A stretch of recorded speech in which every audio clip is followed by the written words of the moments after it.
hustlers, road players, tournament champions.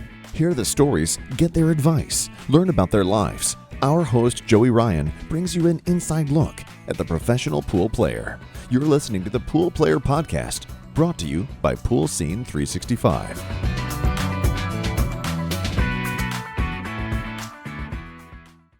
Hey, welcome to the Pool Player Podcast, brought to you by Pool Scene 365. I'm Joey Ryan, your host. And if you're liking this content, do me a favor, like, share, comment, let me know how I can make it better, and subscribe to the channel. That way we can get more followers, we can get more interviews, and it's going to be a lot of fun for everybody. Today we have a real treat for you. We have a true legend in the game of pool. He's a 4-time world champion, 16 appearances on the Mosconi Cup team for the United States. He's a 6-time Turning Stone champion. He's the 1999 U.S. Open champion and the 1990s Player of the Decade, and he was a first ballot BCA Hall of Famer. I'd like to welcome Johnny Archer to the show. Hey, Johnny. How you guys doing? Hey. Thanks so much for joining. I just want to start by finding out, how did you get started playing pool? Let's see. Yeah, I've been asked this question a few times. Back when I was probably 12 or 13, I'm, from a small town in Georgia, so we didn't ever have a whole lot to do there during the summertime, when we were out of school for 3 months. So me and my friends would always pick one thing to do each summer. Like we might play softball all summer. We might decide to play basketball all summer. Anyway, we'd always pick something. Well, this one summer, we decided we want to go to the local little convenience store we have. Well, it was only one or two, and play video games. So that was going to be our deal for the whole summer. So we went down there first day after school, and we started playing these video games. Well, they had probably 2 or 3 in this little store. Didn't have many, but they would never change the games out because it was a small town. So anyway, we got really good at the video games pretty fast. So it got boring, and we decided, hey, let's go in the back of the store right here. It was a couple pool tables. So we decided to go back there kind of the second half of the summer and started playing some pool, and we all really liked it. And after that summer, probably my friends never played pool, and I kept going, and here I am. So you kept going. When was the moment that you kind of realized you could be pretty good at the sport? That's a good question. I don't know if I ever actually realized it. I was just, I knew how much I enjoyed playing, and, I knew that, me being a youngster, I definitely always say, oh, yeah, I want to do this for a living. I want to play, all the time. I want to make money. Well, as a young person, you're not going to hear what anybody else says. You're going to know as much as anybody. So that kind of got in my mind early, and being from small town, I have to, if I'm gonna do it, I'm gonna have to do it all out. So that's kind of what I decided, and I started getting better and better and better. Seemed like every month I'd get a little bit better. But next thing you know, I just kind of started playing the tour tournaments, and it's 30 years later. So you started playing the tour. And was there a moment, because I can imagine with anyone, you start playing the tour and you're kind of the new guy and you're kind of getting your footing. Was there a moment where you kind of arrived on tour, a certain tournament where you just like showed out and just played great? Well, that probably a couple of years after I joined the tour or something probably. But I remember my first tournament I played in. I went there. It was in Columbia, South Carolina. And I had to play, and trying to think, I think my first match might have been like Jimmy Mattia, and I think my next match might have been Bobby Hunter. Anyway, a couple guys. I think I played Wade Crane and Mizurek and Efren in the tournament. And I Mizurek heel, and I lost to Efren. I remember running, I think it was 4 or 5 racks out the gate on Efren, and he come back with 6 right after. So that was when I was probably playing the best that I have at the time, and my first time coming out, and I started getting some looks at, and anyway, it kind of went pretty good after that. Who would you say was your biggest rival? Well, we had a few, definitely. Probably myself. It probably would have been Efren or Earl, probably, especially through the '90s. Earl and I was a top Americans pretty much through the '90s, and we were always the ones mainly talked about, and so we always had a rivalry going on, and of course Efren was the one that we had to look at every time. Between them, there was a few. I always had tough matches with Bustamante. Of course, Buddy Hall was one of my toughest matches. So I don't know, just myself, but I would guess rivals probably have to be Earl and Efren myself. Yeah. So I've talked to a number of players who have competed against Earl, and, they've shared some stories about some challenges, and some tough times they've had playing Earl. Have you had those types of moments playing Earl? In a probably quick answer, totally yes. I've had times. Probably I had more tough times when I first started coming out playing, and for the first 6-7 years maybe. It just seems like it was we went at it constantly, and we always had words for each other and stuff like that. But as we got older, I think I calmed down a little bit more, and was able just to handle Earl a little bit better after that. So as I got older, it got to where it wasn't near as big of a problem. Who would you say was the biggest character that you ran into out on the road? Character. Well, I went on the road a little bit with Keith McCready. He was a great character. He kept me all the time. There was a few good characters, that I mixed it with. Of course, Earl, you can't really discount him any at all when it comes to that. Probably, I don't know. I guess maybe Keith or Earl, somebody like that can command attention, and then not disappoint, any at all. It would probably be one of them. I went around with Swanee, Jay Swanson a little bit. He was a character. So there's a lot of them in pool that definitely. So yeah, I think I always ask about the characters because I think that's one thing for people who are around the game, and I've been around the game for a long time. I'm not quite the player you've been by any stretch, but we get to know the characters, and I think that's one thing that kind of the industry of pool hasn't done the best job of, is really highlighting the characters. It's almost like, well, let's have you guys dress up in a tuxedo vest and make believe that you're a total gentleman, and I think you are. But a lot of the guys, they were just characters. They love to have fun. They love to cut up.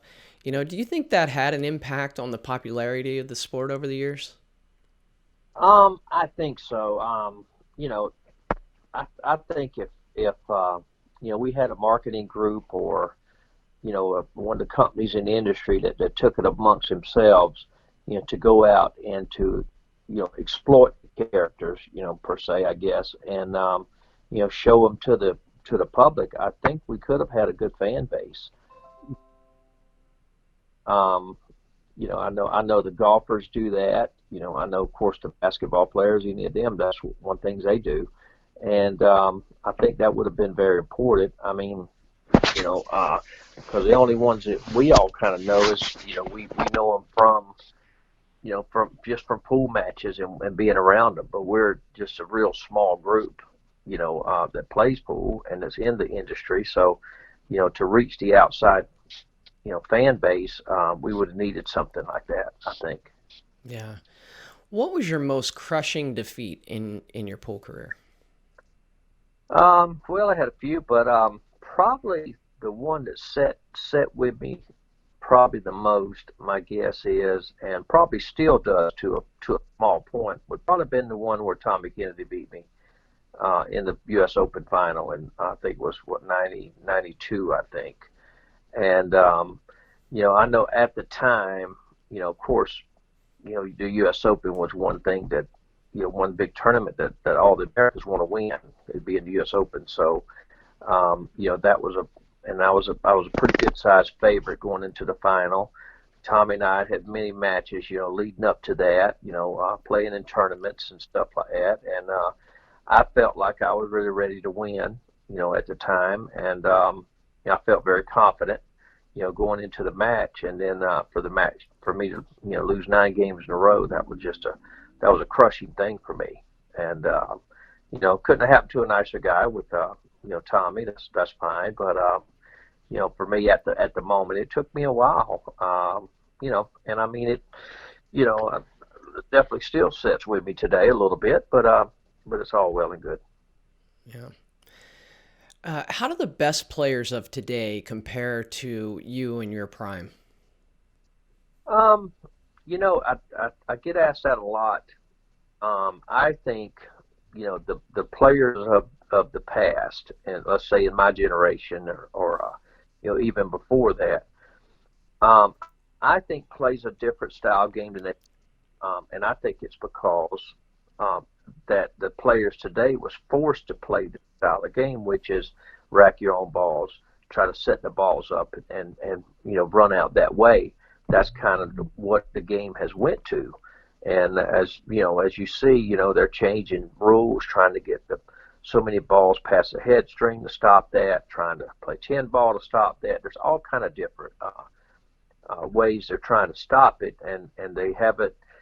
The group of players that has come up in the last 15 or 20 years, that is their main mindset nowadays, is to try to figure out how to set the rack up, and so they can just break, and they don't see, the hard thing is they don't see anything wrong with that, the way it's played, and I am totally opposite of that.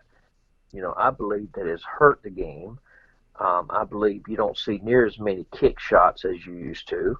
You don't see near as much safety play as you used to. You don't see the really tough one ball that usually is what you have to do, when you're breaking the balls hard and you have to play a couple safeties, where you're usually not going to get something real easy. You're going to have to, try to make a tougher shot to start with. And I just think them parts of the game, no, not meaning that the guys nowadays can't do that. They can. They have all the talent in the world, all the brains and everything else, but they're not forced to do that. The game has took a different path, and by them, setting the racks up and doing it nowadays, the concept of the game itself has changed. Whereas when we used to all play, we would get in, just break the ball as hard as we could without scratching. Everybody would do that. I'm talking about guys that didn't break well, even the guys that broke better than others. Everybody done that, and then you took the game as it laid. It wasn't a setup game. It wasn't nothing that, you're not shooting the same shot to start the game out with, over and over and over like they do now. And I just think that, I hate to say it, but I think that guys back in them days was more, I guess you would say, more mentally tough, because had to endure that, because it's the kind of the fear of the unknown. We're all kind of scared of what we can't see, and the fear of it. So back 9 balls kind of looked at it that way, because you never knew what was going to happen. Whoever's breaking, you never knew what the shot was going to be. You wasn't prepared for it. You just kind of prepared and then took it when it came up there. Nowadays, I watch some of the matches on the stream, or I'm watching that, and I watch if they don't stop the one ball near the side after the break within 3 or 4 inches, they get very, very upset. Yeah. Good God, you know what I would give for that shot that they're having right there? It would just be like Christmas time. Come early, you shoot. And I'm not saying that the guys nowadays, like I said, can't play with the older guys. Of course they can. They're the best players in the world nowadays. They're as good as any of us ever was. It's the group, but the way that they have to play the game. And then of course I'm gonna get pushback for this. I'm gonna get people coming out saying, oh well, I'm either bitter or it's a totally different game nowadays. The game itself has never changed. the rules of it has. Okay, and so for people to say, well, the game, the game has changed. The game is still the same. We still shoot balls in the hole. We still play 9-ball. It's still nothing that. But the actual concept of it, the rules has made it different. And so I think that's been a big hurt to the fans. My opinion is because, I remember the first year that it was really, really discussed it was a year after the U.S. Open when Corey Deuel won the U.S. Open. Okay. Him and them in the finals, 11-0. Okay, now you're talking about two guys that went all the way through the U.S. Open, and then another guy beaten won 11-0. And so that will tell you a little bit of the story there, that the game has changed and the rules have changed in it to allow somebody to do something like that. I mean, you're not going to beat Mika Immonen 11-0. Especially in the finals of the U.S. Open when supposedly that was the hardest tournament to win, all year that we played because of the grueling, schedule, the longer matches, everything's tough. Well, when this happened, we started taking notice from it, and I remember getting a call from Barry Berman, a few months later, and says, Johnny, we've run into a problem. I said, okay, what is this? And he says that some of the fans that were prepaid every year coming to watch U.S. Open said that if it's being played the same way as it was, they wasn't going to come the next year. They got very bored with it, and they didn't enjoy themselves. I guess fans have been coming forever. So Barry said, what do we do? And I said, well, I'm not exactly sure. I said, the only thing we can really try to do is talk with the players and say, listen, we're not going to have the salt break anymore. It's driving fans away. They're not seeing any excitement in the game like they used to, and they're speaking out. And so that just didn't go anywhere. We couldn't get the players to buy into the fact that hey, watching the same thing over and over in a game, in a pool game, is boring. They couldn't buy into that. And well, wait a minute, no, this is within the rules. We're just trying to win. I get that part. I get it. Well, I'm not saying that the players done anything wrong. That went and done this. Not at all. That they figure out a way to try to go. And Corey was the mastermind behind it. He started it out. All people did was just follow him. Mm-hmm. Corey didn't do anything wrong for him because he went out and he figured out a way to make the game easier to try to win. And I can't fault him for that. I fault basically the people that supposedly had the game's best interest at heart, okay, and say, okay, we can't let this blow out of proportion because we already see the first remnants of it. And if it's continued to go on and on, it's going to be a problem. So I remember I was doing I had a pretty good voice back then for the players to listen to. So I called a players meeting at the U.S. Open before the next event. And I called and I said, listen, guys, I said, we had a problem last year with the fans. I said, how about, we had no business people in there, no companies. It was just us players. And so, Rodney was up there with me, and we were just kind of saying, hey, listen, there's a chance that we're going to lose a lot of fan base with what this is going on. And so we would like to just sit here and talk about it, and like maybe all of us come to an agreement amongst us players that says, okay, this is what we're going to do to preserve the game, or not let, and just see what happens. I mean, we didn't know guaranteed what would happen no matter what. And we got a lot of resistance, really a lot of resistance, namely Corey and some of the guys that was into this mindset also. And I remember saying that, I said, okay, guys, okay, we're not going to vote against anything. I said, but y'all can mark my word right here. I'm telling y'all today, we're going to lose 9-ball. I said, the game 9-ball will never be the same unless we do something now. We are going to lose this game. And it wasn't long after that. We were going to 10 ball. We was going to rack the 9 on the spot, 4 or 5 balls past the head string, whatever the rules were. And I remember saying that, and they all looked at me like I was stupid. Yeah. And I said, this is going to happen. And I said, I hope it's not, because I think 9 ball is one of the greatest games of all time. I really do.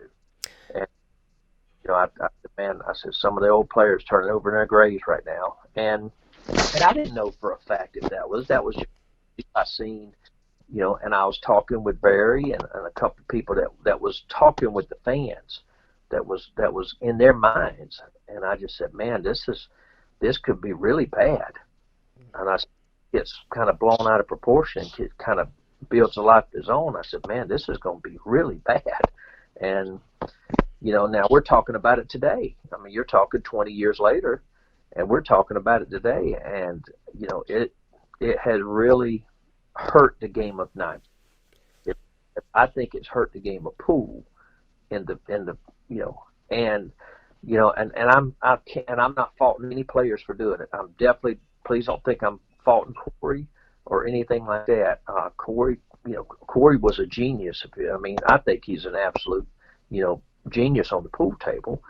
And I think that he sat there and studied. He came up with a way to do something. But in his mind, hey, I'm staying within the rules. There's no rule with certain things. They can't really put a rule on, honest effort or anything like that. I'm going to stay within the rules, and this is how, I'm going to be able to win,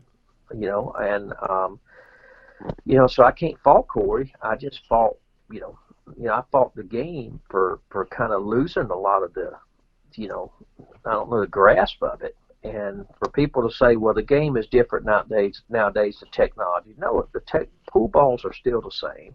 Pockets are still the same. The game is still the same. You still do the same thing you always have. Yeah, you can look at technology with the new shaft or the, new jump cues or, blah, blah, blah, all this stuff. The game itself is still the same. And so, for us to, I don't know, for to have 3 or 4 different skills in the game kind of taken away, meaning, kick shot. Yeah, you're going to see kick shots, but with the jump cue, and if guys are breaking easy, you're not, how many kick shots are you going to see during a match? Or say a race to 9 with 2 top players playing. I mean, look at the match with, okay, I tell you what, there's a good match if people want to go follow it. Look at the match that Okolo and Shane just played. Okay, they just played a big gambling match.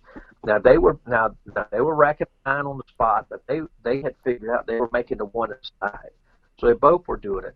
I bet you right now, if you look back and you have to go through all the games, I mean, there's a lot of them, 120 to 119, so you're going to be there a while, and figure out how many kick shots there were, actual kick shots. You're going to be very surprised at the number you come back with. And then I can go back into an older match, maybe a race to 11, and you watch one of the older matches back in the old days when we were all breaking hard or anything, and look at and compare to percentages with the kick shots in a race to 11 as opposed to kick shots in a race to 120 with 2 of the top players. And I'm gonna bet you'll be blown away. I don't even know what it is, but I bet you'll be blown away. Yeah, Johnny, thanks for sharing all that. And, it kind of reminds me, I recently interviewed Ozzie Reynolds from CSI, who's running the Big Diamond Pro Tournament out there in Vegas, along with the BCAPL championships, and also the part of their World 10 Ball now. And we were talking about, like, the point that Ozzy made is that we really have a participation sport, and it's kind of gone away from being a spectator sport, and we have to figure out a way to get it back to a spectator sport. And I think what you're talking about is kind of right up that alley, right? There was a time where it was a spectator sport because there was such variety to it. And then that kind of changed with the way the rules were interpreted. And even I'll go so far as to say there's, the requests that a lot of the players make now are opposite of what would make it a more friendly spectator sport in some ways, right? So long races. I love that Shane Dennis race, and I bought it and I watched about 30 games of it. I turned it on kind of the last day, playing on tight pockets, other things that the pros demand now that maybe make the game a little less appealing to the average person who might want to watch pool. Do you think that's the case? By far, you're speaking 100% there, right. I believe that, and the thing is, you see these longer matches. Even I played, me and Earl went and played a couple of exhibitions, and we played a race to 30. Now that's too long. When you're talking about getting people to sit there. Now we were in a couple of places that people really enjoyed it, and Earl playing as fast as he does, it didn't mean a race to 30 normal people. So that we didn't take as long, but still, at the end of the day, a race to 30 is long. When you're talking about an exhibition match, or you're talking about something for somebody to come watch for a period of time. So yes, I agree that, and the way they of course, with the rules and the regulations and all this stuff, you kind of have to have a committee on each side to go in there and figure it all out. But I think that I think that hurts pool. That's hurt the spectator part of it. I don't know what the best thing to come to is. I don't know that, but I just know that what's going on ain't working. Well, all right, switching gears, what was your biggest tournament victory? My biggest victory probably would have been, I guess it had to be one of the World Championships probably. The one when I beat 192 was a big one for me. That kind of got me on the stage of winning and got me recognized. So that one, of course, the U.S. Open's a big one. That was a big one for me personally. And pretty much any of the Mosconi Cup victories, man, that was always great. So I have a soft spot for pretty much all of them. Yeah. So you're obviously a household name in pool, and let's go hypothetical here and say that people forgot who you were, and you had an opportunity to go out on the road and make some money right now. Which 3 players would you pick to go on the road with for one last hurrah? Lordy. That's a good question. Well, Rodney would be my first pick. Him and I are good friends, and he just keeps me laughing at all times. So no matter what we do, I'm always laughing. So probably Rodney, and then I don't know. I would probably enjoy going out there with one of the girls to see how they might want to go and make money, with certain things like that. Maybe Allison, something like that. I think that would be pretty fun. And I did have a great time when I went out for a couple of weeks with Darren Appleton. I had a great time with him. Him and I got along real good. And of course, I don't throw out Earl. As far as just making money, I can go out with Earl. And we can. We usually get pretty good gigs to go out there and make some good money. Yeah. So over the course of your career, just watching you from afar, there's been times where I've noticed that you've played faster and times where you've played slower. How do you feel about shot clocks? One of the comments as I was talking to people and telling them I might be interviewing you, a few people made the comment that they thought that you actually played better when you played faster in your career as opposed to slower. What are your thoughts about shot clocks and the pace of play? Well, I mean, just to say something about what the people said, I think they're right. There's certain times when I feel like I have played better under a shot clock in the years. I think now I'm not fast and I'm not slow, so I'm kind of in the middle. So right now it's probably the pace of play that I probably enjoyed the most. I think for spectators, I think you have to have a shot clock. It's because when people are trying to watch and understand, having dead space or dead air time is no good. And I think this guys, and believe me, and it's not been beneficial to me at times because I was a slower player, so shot clocks killed me. But I think if you're going to take it to the public, you're going to have a shot clock, because the one thing you have to do is whatever time frame you're trying to film something and have it squeezed into a time frame. I believe you have to have you have to have a shot clock to where you can kind of try to get a race to 7 or a race to 9 or whatever you're trying to put in a certain amount of time. You have a lot better chance to do that. And I think in the past, when there was no shot clock, the match might be over 20 minutes, might be over 2 hours. So you can't base nothing, you can't plan nothing around that. And I just think that a shot clock definitely will help that. Can you describe for folks, one of the things I try to do with this podcast is, get some nuggets, extract some information from you that could help players out there that are maybe up and coming or just trying to improve. Can you describe kind of like mentally, your mental approach to the game, or give any tips for people in terms of how they think about the game and focus on it mentally?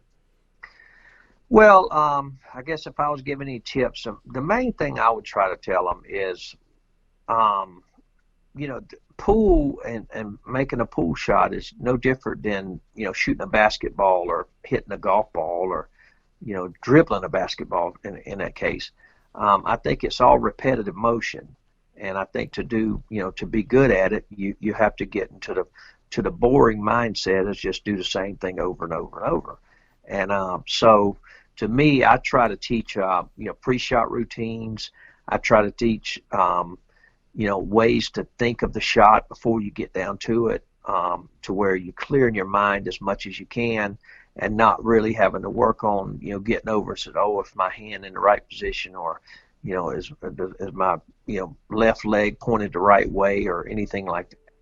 I'm not, proponent of getting down, trying to work on things then. So, my advice to be is, nowadays you have such an easy avenue to watch pool, with the YouTube and the AccuStats videos, all these Facebook, you just have unlimited access. And I think use them to your advantage, and just not try to copy other people's style, but maybe take a couple things from each player that you watch and say, I like the way he his bridge is on this shot, or I like the way he strokes the ball for that draw shot, any kind of thing, and just kind of put it into your own game and to where you'll be more well-rounded. Yeah, thank you for that. So you mentioned the Mosconi Cup before and how great those victories were. And, for years and years, a lot of the fans in the United States watched Europe win, year after year. And then the last couple of years, the United States kind of found a spark and was able to get it done. What do you think kind of led to that? Because if you look at it on paper, I think Europe's favored pretty much every year, right? Yeah. So what happened these last couple of years? Did you notice anything about the team or the makeup of the team? Well, the one thing I was noticing is they I don't know, they didn't seem as afraid to take a tough shot, okay, to try to make one no matter who it was. And one thing I did notice, far as the team, the number 5 guy, whoever that may be, on the team, performed. And that's what you have to have, just like Europe has to have that in order to beat United States. They got to have each player, performing. So the number 4 and 5 guy on the list needs to get up and do their job. And I think that's one thing you did get to see the Americans the last couple of years, is I think their number 4 and 5 players got up and done their job, and I think that was the key to their victories. I think that was a big deal, because whenever I was playing on the teams, if our number 4 and 5 guy didn't get up and do, at least do something to help, we struggled hard in winning. And, I just think that was a big deal for us. Yeah. One of the things I want to do, obviously I talked about, getting some advice for players, but the other thing is just sharing some stories, that are out there. So I'm wondering if there's, I know you probably have plenty, you could probably write a book or two. Are there any funny or interesting stories that you could share with the audience? Just something that happened out on the road that you'd like to share? Uh, there's plenty of them. I'm trying to put a couple together here. Um, well, I mean, I guess when I went out on the road with Appleton, and we went out for a couple weeks, I knew some of their tricks they play on each other. The English style or European style. So I was privy to some of the details on some of the stuff they played on each other, and that didn't compute with my thinking too much. And I told him, I said, okay, now we're going to come up with an agreement that how far we can go, because both of us like to play tricks on the other one. We're always joking. So I said, now in my mindset, there's a way that you can go past the line pretty easy on some of this stuff that y'all do. And I said, and so we remember me and Darren sat there with a piece of paper, and we were writing down how far we can't take it, and we never did. We did good. I think we both did pretty good. Um, I guess one of the stories he told, and this ain't some story happened with me, but just one of the stories that, well, I tell you, when me and Darren was out, was in, I think we might have been in, I can't remember, Nebraska or somewhere. We went and did a show. And when the show was over, we wasn't going to leave that go to next. I think it was a weekend. And so we wasn't going to leave for another day after that. So I said, what are we going to do? And Darren said, well, let's have a couple of drinks. And I said, well, I don't drink much, but I said, yeah, I'm kind of in a safe environment. I said, that's no problem. So we sat there and started having a couple of shots and enjoying customers. We're sitting there telling stories and messed around at the pool room and having a good time. And then we said, well, I said, well, I'm tired. I said, I want to go back. And it was probably midnight, a little later or whatever. So we said, well, hey, we're hungry. So what is there to eat this time? They said, well, there's a McDonald's right next to our hotel. I said, good enough for me. So Darren's in the car with I think the owner. We're in a car. Me and Mark Cantrell's in the owner with the owner's wife. So she's taking us through the McDonald's. Okay, well, Darren was with the other owner, and he was going to take him to the hotel, I guess. So we're in line ordering, and we hear Darren screaming at us from the parking lot. He's in the parking lot of the hotel right next to it. And so I'm like, what is going on? He's just screaming. Darren done had way too many drinks, way past the time where he should have stopped. And so here he comes, and so he said, well, I want to get some food. And I said, well, I don't understand what you want to do. Go get the car and y'all. Well, no, he's over there. And I said, well, what are you going to do? And so Darren decides he's going to walk up in the drive-through with no car. So he's yelling into the speaker. We're already at the window. Now he's behind us. And I'm telling Mark and him, I said, just let him do it. I got to see this. So yeah, and that's at midnight, 1 o'clock. All they got is a drive-through open.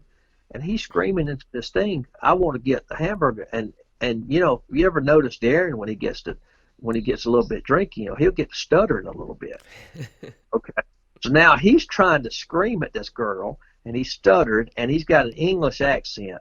So I'm just dying laughing, knowing that there ain't no way she can understand nothing he's saying. So now nothing happens. So she finally tells him, sir, you can't order food without a car. And so he didn't understand that. So he came up to our car, and we wasn't going to let him in. He was hungry. I said, I'm not letting you in here. Well, we get a window down. He comes over. He jumps into the car, right, dives in, and his feet's hanging out. Now the people in the windows looking down, and he's screaming, and he's going loud as he can, just screaming. His feet's out the window. Finally, he gets in there, and we order all this food. I'm talking about we ordered mounds of food. And of course, I don't even think he ever ate them. He got back, and most of it ended up on the floor. And the milkshake, he bought a milkshake, and he ended up throwing it somewhere, and it's all over the bed. So anyway, that was kind of one of the funny nights for me. I enjoyed that one. Well, Johnny, I'm going to use that now as ammunition to get Darren on, so he could reverse it on you. He might have a different take on that, which hard to get a different take on it, but I'd like to hear it.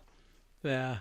So, I have a question here from a mutual friend of ours, Mike Davis. And, last night I said, hey, I'm about to interview Johnny Archer. You got a good question for him? And he just started laughing. And he said he wants to know how you can see that invisible lint that you pick up from the table that nobody else can see.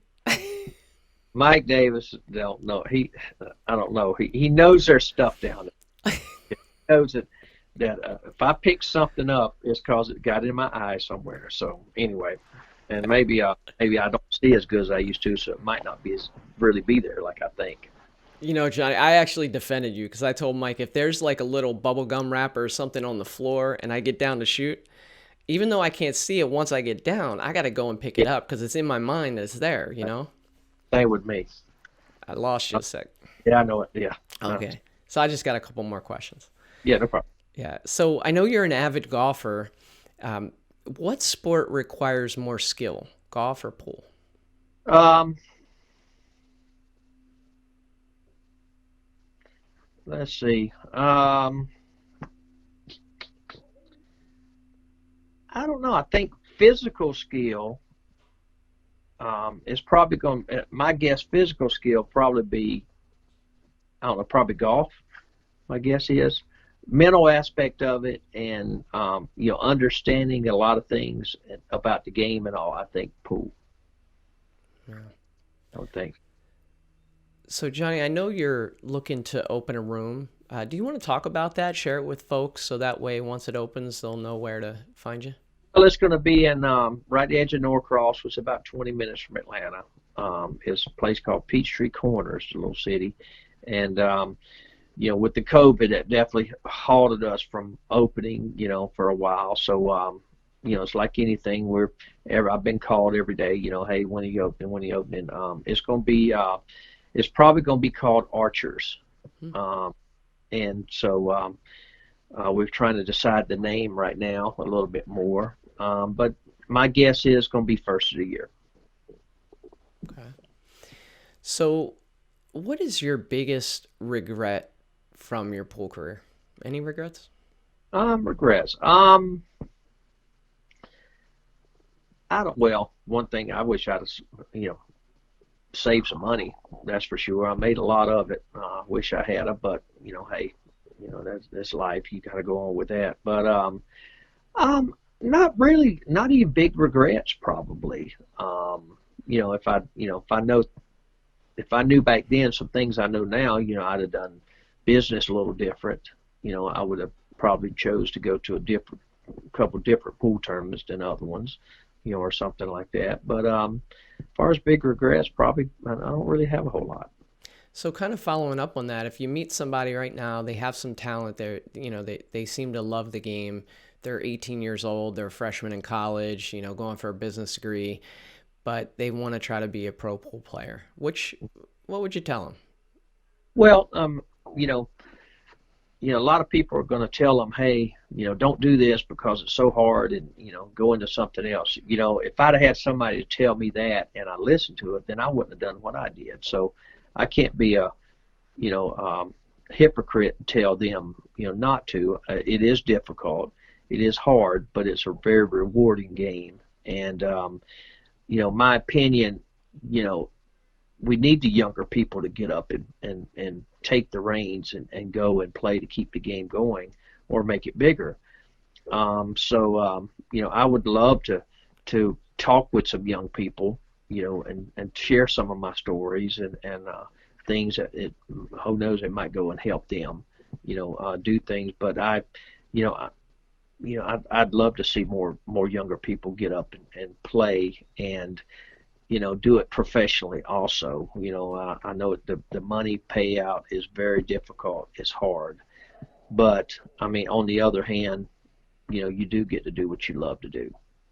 And so that's a good thing. So, I'm all for, players coming out trying to do it. I can't tell them not to do something when, I definitely didn't need to hear that advice when I was younger either. Yeah, so I ask everybody this question, and I'll kind of close it with this question, Johnny. You've been very generous with your time, and I really appreciate it. Who would you like to see me interview on this podcast? Who would be a good person to kind of have on here? Maybe 2 or 3 people that maybe you'd even tune in and listen to. Well, anytime Earl's doing any kind of podcast, I'd listen to that just to hear whatever he's got to say. I think Earl would be a good one. I'd be interested in hearing, like, I'd be interested in hearing like a Chinese player, Hmm. because I know they're brought up different than we are. The government's behind them and they're playing. So, but I would really, if they'll tell the truth, I don't know how much, if they can't tell the truth, but I'd love to hear kind of how they start out and what they did, with the government, that implemented them to be able to do what they do. So I would like to hear something like that now. Myself, I'd like to hear their stories. Johnny, I've heard that a few times where people are saying they want to hear from the Chinese players or Chinese Taipei, and it's always a challenge thinking about the language barrier. And somebody was just encouraging me the other day, you know what, you should do it. Find a translator and just do it. And now that you said that, I'm going to do it. And, even if we just have the words scrolling over the screen as they're talking, translating what they're saying, I think we're going to do it. Because I think, like you said, the environment that they grow up in is so much different than here. So I think it could be pretty beneficial for people to hear that story. Yeah, I mean, and like you said, I don't know, not like I'm definitely not for any dictator countries or anything like that, socialist countries. So I don't know exactly if that plays any part in any of their upbringing. I don't know if their countries like that, but I would like to hear kind of how they're put out there, and like I said, I'd hope they tell the truth, and can share, without getting in any trouble or anything like that. So I would, I'd love to hear kind of, how the government got behind them. What is the government's influence, with them? Maybe we can learn from that and try to implement some over here. I think, because, bottom line is you can see they're very successful at what they're doing. They're putting out great players, and they're putting out, you play a Chinese player in one of the international tournaments, you've got your hands full, no matter if you've heard of them or not. So I think, and I know that they're not going to send, weak Chinese players over to represent them. So, I'd like to hear that. I kind of like to hear how they do it, and, what the success is, the pros and cons behind it. I'll start working on that. So, Johnny, thanks again. Any last thoughts that you want to leave the audience with? Words of wisdom, something from Johnny Archer? Well, I guess anything. Just stay true to yourself. Stay true to the game. Enjoy the game. My girlfriend now, Jenna, she loves to play bank pool. Okay, now she hasn't been playing that long, but she's taken up a fascination with bank pool. And I was lucky enough to know John Brumback, and a good buddy of mine, and we went up there and got some good lessons for her and everything, spent some time. But she is so infatuated with the game and playing and watching. And I think with her mind opened up to that, I think it's a very, very, very good thing to do, because, she's not experiencing a lot of the bad elements that comes along or anything. So, the game itself is beautiful.